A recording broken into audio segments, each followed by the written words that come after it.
Roblox, the site once popular as the playground for kids, is now facing some serious things to deal with. Welcome to GadInsider, your hub for the latest tech and gaming news. After years of growing criticism over its safety practices, the gaming giant recently launched a new AI-powered age verification tool.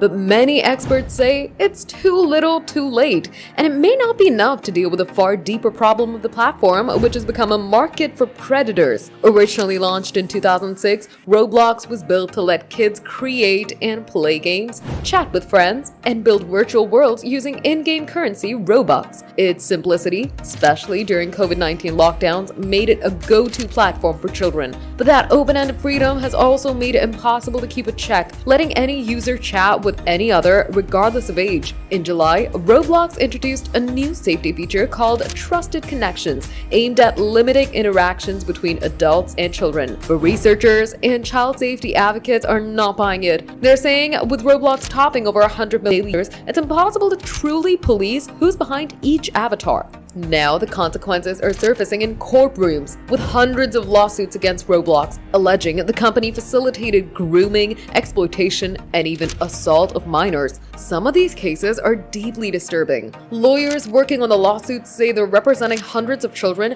with most victims between the ages of 10 and 15. The accusations extend beyond Roblox to Discord, a popular chat app often used by players to communicate outside the platform. Despite Roblox's claim that safety is in its DNA, the numbers are painting another picture. The company self-reported over 24,000 suspected child exploitation cases in 2024 alone, which was just 675 in 2019. In the first half of 2024, Roblox has already reached the 2024 mark. With all these concerning details, Roblox may soon be forced to answer whether its efforts are truly enough to protect the kids it was built for. What's your opinion on this? Drop your thoughts in the comments. If you love this news, smash that like button, subscribe to GadInsider, and hit the bell icon for more tech updates.